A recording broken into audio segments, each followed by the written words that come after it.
కూడా లక్ష్మీదేవి ఉంటుంది. పండ్లల్లోనూ, దివ్య స్త్రీలోను, ధాన్యపు రాశిలోను, కుంకుమలోను, ఆఖరికి మనం వర్షం కురిసే మేఘాల్లో కూడా ఉంటుంది. ఎందుకు మేఘాల్లో అన్నానంటే, మేఘాలు ఏర్పడకపోతే వర్షం రాదు, వర్షం రాకపోతే పంట రాదు, పంట రాకపోతే ధాన్యం రాదు, ధాన్యం రాకపోతే మనకి భోజనం దొరకదు. కాబట్టి అన్నిటిలోనూ లక్ష్మీదేవి ఉంటుంది. లక్ష్మీని ఆ విధంగా మనం చూడాలి. ముఖ్యంగా మరి లక్ష్మీదేవి పద్మంలో కూర్చొని ఉంటుంది, చేతిలో పద్మం పట్టుకోండి. దాని అర్థం ఏంటి? పద్మం అంటే వికసించేది, ఈ జగత్తును వికసింపచేసేది, అంటే జాగృతి పరిచేది. కాబట్టి ఆ లక్ష్మీదేవిని పెట్టుకుంటారు. ముఖ్యంగా సిద్ధాంతులు కనుక ఎవరిని ఇంటికి వెళ్ళగానే లక్ష్మీదేవి ఇంటి ఎదురు గుమ్మంలో ఉందనుకోండి, అమ్మ లక్ష్మీదేవి బయటికి చూస్తూ ఫోటో ఉండకూడదండి, లక్ష్మి బయటికి వెళ్తుంది, లక్ష్మీదేవిని ఇటు తిప్పి లోపలికి ఇంట్లో చూస్తున్నట్టు పెట్టుకోండి అని చెప్తారు. ఎందుకని? ఇంట్లోకి చూస్తే లక్ష్మీ సిరి సంపదలు ఉంటాయి. అంతేకాకుండా మనం వెళ్ళేటప్పుడు లక్ష్మి బయటకు చక్కగా కనిపిస్తాయి. లేకపోతే గనక లక్ష్మి బయటికి వెళ్ళే అవకాశాలు ఉన్నాయి. మీ ఇళ్లలో ఎవరైనా ఇళ్లలో గనక లక్ష్మీదేవి బయటికి చూస్తుంటే అర్జెంటుగా లోపల వైపు తిప్పివైపు పెట్టుకోండి. అంతేకాకుండా గ్రీన్ శారీ అంటే ఆకుపచ్చ రంగును గనక ఉండి పక్కన ఏనుగులు ఉన్న లక్ష్మీదేవి ఫోటో గుమ్మం పైన పెట్టమంటారు. మనం బయటికి వెళ్ళేటప్పుడు ఆ ఆశీర్వచనం తీసుకొని బయటికి వెళ్తాం, అంటే లక్ష్మీ ప్రాప్తి కలగటానికి. ఇవన్నీ లక్ష్మికి సంబంధించిన రెమెడీస్. అంతేకాకుండా లక్ష్మి అనగానే ఏంటి? లక్ష్యము నుంచి లక్ష్మి, ఐడెంటిటీ అంటే గుర్తింపు, ఇవన్నీ లక్ష్మికి సంబంధం. లక్ష్యతే అనయా లక్ష్మి అన్నారు, అంటే లక్ష్యాన్ని సూచించేదే లక్ష్మి. కాబట్టి ఏం సూచిస్తుంది? ఎవరి దగ్గర అయితే సౌభాగ్యం ఉంటుందో వారి దగ్గర లక్ష్మి ఉండదు, అంటే గుర్తింపు. సౌభాగ్యం అని ఎవరి దగ్గర గుర్తింపు ఉంటుందో లక్ష్మి ఉంటుంది. ఎవరి దగ్గర అయితే సంపద ఉంటుందో వారి దగ్గర లక్ష్మి ఉంటుంది. ఎవరి దగ్గర అయితే జయం ఉంటుందో వారి దగ్గర లక్ష్మి ఉంటుంది. ఎవరి దగ్గర అయితే ఆనందం ఉంటుందో వారి దగ్గర ఉంటుంది. ఈ లక్ష్మిని ఎప్పుడు చేయాలి? శుక్రవారం రోజు సాధన చెయ్యాలి. లక్ష్మీ మంత్రం వస్తుంది. ఓం శ్రీం హ్రీం శ్రీం కమలే కమలాలయే ప్రసిద్ధ హ్రీం ఓం శ్రీం హ్రీం మహాలక్ష్మీ నమః అని చక్కటి మంత్రం ఉంది. ఈ లక్ష్మీ మంత్రాన్ని చేస్తూ లక్ష్మీ హోమం చేస్తుంటారు బ్రాహ్మణోత్తములు. ఇది మనకి టీవీ ద్వారా వస్తుముఖత చెప్పకూడదు, కానీ ఆ మంత్రాన్ని గుర్తు చేయడానికి మాత్రమే చెప్పాను. కాబట్టి ఈ లక్ష్మీ మంత్రాన్ని ఎవరైతే గనక నిత్యం జపిస్తూ ఉంటారో వారికి లక్ష్మీ కటాక్షం కలుగుతుంది. అంతేకాకుండా శ్రవణ నక్షత్రం చాలా అద్భుతమైన నక్షత్రం, వెంకటేశ్వర స్వామి నక్షత్రం. కాబట్టి వెంకటేశ్వర స్వామి హృదయంలోనే పరివేష్టితురాలైన లక్ష్మీదేవిని మనసారా నమస్కరించండి. అంతేకాకుండా భక్తులు కోరికలు వినే కాలం కాబట్టి ఈ లక్ష్మీదేవిని మనం మనస్ఫూర్తిగా ప్రార్థిస్తే అద్భుతమైన ఫలితాలు మనకు కనిపిస్తాయి. మరీ ముఖ్యంగా చెప్పాలంటే పూలదండలో కూడా లక్ష్మీదేవి ఉన్నది. దీనికి ఒక చిన్న కథ చెప్తాను, మీరందరికీ తెలిసే ఉంటుంది. పూర్వం దూర్వాసురుడు మహావిష్ణు ప్రసాదితుడై ఒక పూలదండం తీసుకున్నాడు. ఆ పూలదండం తీసుకుని వెళ్తున్నప్పుడు ఐరావతం మీద ఇంద్రుడు ఎదురొచ్చాడు. ఇంద్రుడు ఎదురొచ్చినప్పుడు చక్కగా దేవేంద్రుడు ఇతనికి మనం ఈ పూలదండిస్తే వీడికి లక్ష్మీ ప్రాప్తి కలుగుతుంది, రాజు బాగుంటే మనం బాగుంటాని ఇతను గర్వాంధుడై ఇంద్రుడు ఆ పూలదండను ఏనుగు మీద వేశాడు, ఐరావతం మీద. ఐరావతం ఏనుగు తెలియదు కదండి. ఆ పూలదండను తీసుకువెళ్ళి కాలుతో కిందకి లాగి కాలితో తొక్కివేసింది. అప్పుడు కించెత్తు బాధ కలిగింది ఎవరికి? ఈ దూర్వాసుడికి. వెంటనే నీలో ఉన్న స్వర్గలక్ష్మి వైకుంఠం పోవాలని శపించాడు. అంటే మీరు ఈ శాపం చూసారా? స్వర్గలక్ష్మి అన్నాడు. అంతే, స్వర్గంలో లక్ష్మి అంటే లక్ష్మి ఉండబట్టి అందరూ కళకళలాడుతూ అందరూ ఉన్నారు అక్కడ. స్వర్గలక్ష్మి ఎప్పుడైతే వైకుంఠం వెళ్ళిపోయిందో స్వర్గం కళావిహీనంగా అయింది. దేవేంద్రుడు పదవి చ్యుతుడయ్యాడు. వెంటనే భూలోకం చేరాడు. మళ్ళీ మహావిష్ణువు గురించి తపస్సు చేసి ప్రార్థించగా మహావిష్ణువు ప్రత్యక్షమయ్యి, నాయన లక్ష్మీ రావాలంటే క్షీరసాగర మదనం చేయాలి. క్షీరసాగర మదనం చేయాలంటే మందర పర్వతం తీసుకొచ్చేయాలి.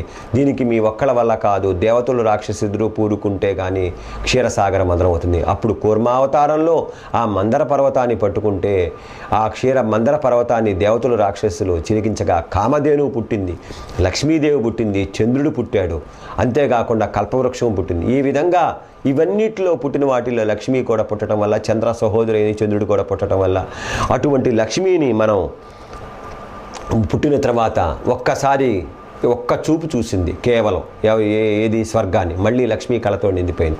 ఆ నింపాదిగా చూస్తే మన జీవితాలు ఏమవుతాయి ఆలోచించుకోండి. కాబట్టి ఆ లక్ష్మీనిధి మనకు ఉండాలని, ఆ లక్ష్మీ కటాక్షం మనకి ఎల్లవేళలా ఉండాలని ఈ శ్రావణ మాసంలో ఇంకా 2 శుక్రవారాలు ఉన్నాయి. ఈ శుక్రవారం కాకుండా ఈ 2 శుక్రవారాలు ఆ అష్టలక్ష్మీ దేవాలయాలు దర్శించండి. అంతేకాకుండా లక్ష్మీ ఆలయాలు వెంకటేశ్వర స్వామి పక్కన ఉన్న పద్మావతి పేరుతో ఉన్నా సరే, లక్ష్మీ పేరుతో ఉన్నా సరే, ఆండాళ్ళు పేరుతో ఉన్నా సరే, ఆ లక్ష్మీ వారిని మనస్ఫూర్తిగా ధరించండి. లక్ష్మీ అష్టోత్తరం చదవండి. లక్ష్మీ అష్టోత్తర శతనామ స్తోత్రం చదవండి. మీకు ఇంకో చిన్న కథ చెప్తాను. ఇక్కడ ఆదిశంకరాచార్యులు అతను ఉపనయనం చేసుకున్న తర్వాత భిక్షాటనం వెళ్ళాలని భిక్షాటనం వెళ్ళినప్పుడు ఒక ఇంటికి వెళ్ళాడు. ఇంటికి వెళ్ళినప్పుడు భిక్షాందేహి మాతాందేహి అనగానే ఆ ఇంట్లో ఇల్లాలు ఏకవస్త్రంతో ఉన్నది. ఆ ఇంట్లో ఏమీ లేవు. బ్రాహ్మణోత్తరుడు వచ్చాడని చెప్పేసేసి చిన్న ఉసిరిది పచ్చడి జాడీలో ఉన్న ఉసిరి తీసుకొచ్చి వేసింది. ఒక్కసారి ఆయన చూసుకున్నాడు. వీళ్ళ యొక్క పరిస్థితి చూడగానే ఆయన కంట కనిపించింది వీళ్ళ యొక్క దరిద్రము. అప్పుడు ఆయన ముక్త కంఠంతో లక్ష్మీదేవిని ప్రార్థిస్తూ కనకదారాస్తవం పఠించాడు. కనకదారాస్తవం అంగం హరే నిజ పులకభూషణం ఆశ్రయంతి భృంగాంగనే ముకులాభరణం తమాలం అంగీకృత విభూతి రపాంగలీల మాంగళాస్తం మంగళ దేవతాయ అని పెద్ద స్తోత్రం ఉందండి. స్తోత్రం మీకు రామకృష్ణ మిషన్ వాళ్ళు వేశారు. లలితా విష్ణు బుక్లో ఉంటుంది. చాలా చక్కటి స్తోత్రం కనకదారా స్తోత్రం. చదవగానే అమ్మవారు చక్కగా ఆకాశం నుంచి బంగారపు ఉసిరికాయలు కురిపించింది. ఆ బంగారపు ఉసిరికాయలు ఒక్కటి కూడా శంకరాచార్యుల వారు తాకలేదు. అవి అమ్మ తీసుకోండి అని చెప్పి వెంటనే వెళ్ళిపోయాడు. ఆయనకి కావాలంటే ధనానికి కొదవండి శంకరాచార్యులు. కాబట్టి అటువంటి ఆ కనకదారా స్తోత్రం ఎవరైతే నిత్యం 3 పూట్ల చదువుకుంటారో వాళ్ళకి ఖచ్చితంగా లక్ష్మీ ప్రాప్తి ఉంటుంది.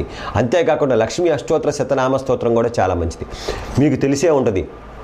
చాలామంది స్త్రీలు 108 కలువు పూలు తీసుకొని శుక్రవారం పూట లక్ష్మీదేవి అష్టోత్తరం చదువుతారు. 108 సార్లు చదివేవాళ్ళు నేను ఎంతోమందిని చూశాను. అంటే మీరు అనొచ్చు 108 పూలకు 108 నామాలు వేస్తా ఉండి, అలా చేసినా పర్లేదు. 108 అష్టోత్తరాలు చదివేవాళ్ళని నేను చాలామంది చూసాను. వాళ్ళ జీవితాలన్నీ లక్ష్మీమయం అయిపోయినాయి. డబ్బుకు కొద ఉండదు. ఒక 6 నెలలో 7 నెలలో నియమం పెట్టుకొని చేస్తారు వాళ్ళకి చక్కగా లక్ష్మి. ముఖ్యంగా శుక్రవారం రాహుకాలంలో 10:30 నుంచి 12 లోపల ఎవరైతే ఈ లక్ష్మీదేవికి ప్రార్థన చేస్తారో, అమ్మవారిని భజిస్తారో, స్తుతిస్తారో, ఈ శ్రావణ మాసం అంతా విడి రోజులైనా సరే శుక్రవారం చేస్తారో వాళ్ళందరికీ లక్ష్మీ ప్రాప్తి కలుగుతుంది. ముఖ్యంగా లక్ష్మి రావాలి అంటే గనక మనలో లక్ష్మీ కళ ఉండాలి. కాబట్టి మీరు ఉన్నంతలో శుభ్రంగా ఉండండి. చక్కగా చిరునవ్వుతో పలకరించండి, చిరునవ్వుతో మాట్లాడండి. ఎప్పుడైతే కోపం వస్తుందో లక్ష్మి వెళ్ళిపోతుంది. కాబట్టి నారదుడి దగ్గరకు ఒకసారి వచ్చారట ఈ అక్క చెల్లెళ్ళిద్దరు, లక్ష్మీదేవి జ్యేష్ఠాదేవి వచ్చి మా ఇద్దరిలో ఎవరు అందంగా ఉన్నారని అడిగారట. నారదుడికి సంశయం ఏర్పడింది. దాన్ని చాలా చిరునవ్వుతో చెప్పాట. అమ్మా జ్యేష్ఠాదేవి నువ్వు వెళ్తుంటే అందంగా ఉన్నావు, అమ్మా లక్ష్మీదేవి నువ్వు చిన్నదానికి వస్తుంటే అందంగా ఉన్నావు అని చెప్పాట. ఆ మాటతోటి ఇద్దరు తల్లులు సంతోషపడ్డారు. సంతోషపడి ఆనాటి నుంచి భక్తులు కూడా మనం అలానే కోరుకోవాలి. జ్యేష్ఠాదేవి వెళ్తున్నట్టు కోరుకోవాలి, అమ్మవారు వస్తున్నట్టు కోరుకోవాలి. మనం ధ్యానం చేస్తున్నాం, లక్ష్మి మన ఇంట్లో వస్తుందని కోరుకోవాలి. మీరు చూసారా, మార్వాడి సంప్రదాయంలో నుంచున్న లక్ష్మీదేవి ఫోటో పెట్టుకొని చేస్తుంటారు. ఎందుకంటే వారి మన ఇళ్లలో ఉన్న వస్తువులన్నీ వాళ్ళ ఇళ్ళకి వెళ్ళి తాకట్లో వెళ్ళాలని లక్ష్మీదేవి నుంచున్న అది మన హిందూ సాంప్రదాయంలో కూర్చున్న లక్ష్మీదేవినే పెట్టి పూజ చేస్తారు. మార్వాడీలకు నుంచున్న లక్ష్మీదేవి ఫోటో కలిసి వస్తే, మనకైతే కూర్చున్న స్థిరాసనం అంటే మన ఇంట లక్ష్మి నిలవాలి. మరి ఈ లక్ష్మి ఎవరయ్యా అంటే చంచల మనస్కురాలు, అంటే నిలబడదు ఎక్కడ. అందుకని డబ్బు ఈ రోజు ఉంటుంది, రేపు పోద్ది. కాబట్టి మనలో లక్ష్మీ కళ ఉంటే ఈ రోజు వెళ్ళిన డబ్బు రేపటికైనా తిరిగి వస్తాయి. లక్ష్మీ కళ ఉండటానికి ప్రయత్నం చేయండి, లక్ష్మీ అనుగ్రహం కలుగుతుంది. ఈమె తామరాకు మీద నీటి బొట్టు ఎలా ఉంటుందో డబ్బు కూడా అలా ఉంటుంది, దాని గుర్తు అనమాట. అదే తామరాకు మీద నీటి బొట్టు లాంటిది డబ్బు. కాబట్టి కేవలం ధనం ఉండగానే లక్ష్మీ కళ ఉండదు సమా. మంచి గుణము, మంచి మాట, మంచి యశస్సు, చక్కటి వస్త్రాలు ధరించి ముత్తైదువులా ఎవరైతే లక్ష్మీ తల్లులు ఉంటారో వారి ఇంట ఖచ్చితంగా లక్ష్మీదేవి ఉంటుంది. ఈ శ్రావణ మాసంలో వరలక్ష్మి వ్రతం చేసి మీరు పొద్దునంతా అలసిపోయి ఉంటారు. వారందరికీ లక్ష్మీ కటాక్షం కలగాలని మనస్ఫూర్తిగా కోరుకుంటూ స్వస్తి.